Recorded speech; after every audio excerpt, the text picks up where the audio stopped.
You know, I grew up just wanting to be in the surf industry. I grew up in Central Florida, you know, surfing and competing, and but I got excited about the business, and I ended up working for Quicksilver and then Hurley after that, and then I ended up kind of feeling stuck. Like I quit college to pursue that and thought that was like the bed I had to sleep in, you know, and it was a good gig. Like the money was good, there was a lot of freedom, and then, you know, I remember it was a big step to leave Hurley. Like it was a big step to say, I'm gonna quit a big, good job and run a MySpace page, and people didn't understand that, rightfully so.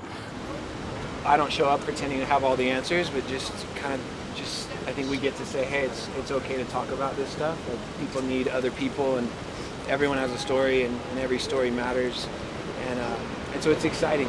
It's exciting to think that Rolling Stone, of all the bands, of all the stories they could be telling, they are giving some attention to this. As a team now, we've responded to over 100,000 emails and messages, and we've found that those messages have come in from more than 100 different countries. I don't know, people ask about humility, you know, and I think there's something sobering about this conversation about these issues, you know, and to me it's not that we're brilliant or I didn't invent hope or community or treatment. I think we have the privilege of talking about some ideas we really believe in, you know, and it's been amazing to see people respond, but I think the response points to the need. I'd be an idiot if I let that go to my head or somehow made it about me. It's more than just a photo shoot. It's people coming together because they all believe in something. They've gone through the same thing. We all believe in the same thing, and I think we're all working towards the same goal. And when others look at us like we're weird or different, you know, you can meet strangers who have been going through the same thing as you and kind of find comfort in it. We're not alone. Yeah, like, you're not alone. There are other people. We've learned that in America, it's estimated that 19 million people struggle with depression, that untreated depression is the leading cause of suicide. On college campuses, it's the third leading cause of death. And then I think what really surprised me and really stayed with me was the statistic that said that 2 out of 3 people who struggle with depression, they never get help. And so if that's true, it says the majority of people who live in this place and deal with depression, they basically live alone, you know, and I think it points to the stigma and the sense of shame and confusion that really, you know, surrounds this issue, these issues, this conversation. I've been by myself like the entire time, like on and off with cutting by myself, and like until I found the group, it was completely on my own. Like my parents weren't there. Oh, it's okay. I didn't have any friends to help me with it, but like, yeah, when I learned about it, it was just this sense of hope that, you know, it can be better. That's all I have of a family. I'm just really lucky. And people ask our team, like, how do you keep going? How do you not collapse under the weight of these messages? You know, we get suicide notes that come into our MySpace and Facebook and email, and that's not something you get used to. Like, you don't just create a policy and get used to that. I think we're encouraged by the fact that we see the flip side as well. We hear from people getting help, and I get to meet those people on the road and, you know, hear these stories of people pursuing life and pursuing sobriety.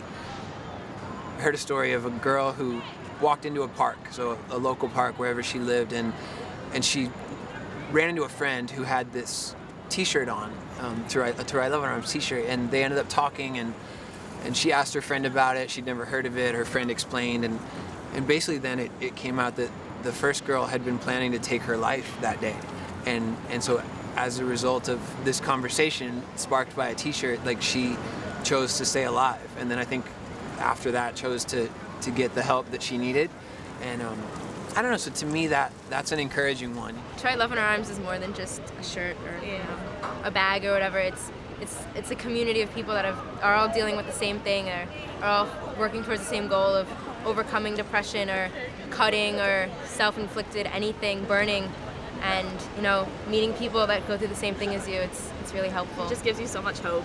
It's so much hope. Like, it helps you out so much. Like, it's saved my life. Yeah.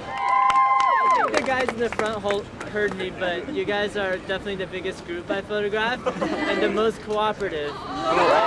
Wait, somebody asked which shoot was easier, this one or this one? They were different. They were very, very different. This one went a little faster than this one. Cool, thank you. Thanks so much. And so it's been amazing, and then it means a lot to do the shoot here. New York makes sense, you know, that there's so much of everything here. There's so many people, so many stories, so much pain and hope, and I think there's something really healthy about being around that and seeing that and kind of reflecting and even wrestling with what to do with all that, you know, and then even the idea of community, that you can live surrounded by people and yet do you feel alone, and does anyone really know you, and do you really have good friends, or do you kind of just feel alone in this crowd? And these issues that we talk about, they're not exclusive to a certain people group, you know, they're not exclusive to young people, white people, Americans. It's not an emo thing. I think with a lot of stereotypes, like even now looking at the emo stereotype, I think we try to push back at some of that and just say, man, this is just part of being human. And you're not judged. Like, most of the time when people talk about cutting or depression, you know, you're judged or you're labeled. And with Sorry Love in Our Arms, everybody's the same. Everybody's dealing with it together. Thank you guys so much. You guys were awesome, and thanks for not dropping me.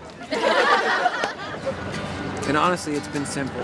Take a broken girl, treat her like a famous princess, give her the best seats in the house, buy her coffee and cigarettes for the coming down, books and bathroom things for the days ahead. Tell her something true when all she's known are lies. Tell her God loves her. Tell her about forgiveness, the possibility of freedom. Tell her she was made to dance in white dresses. All these things are true. We are only asked to love, to offer hope to the many hopeless. We don't get to choose all the endings, but we're asked to play the rescuers. We won't solve all mysteries, and our hearts will certainly break in such a vulnerable life, but it is the best way. We were made to be lovers, bold in broken places, pouring ourselves out again and again until we're called home.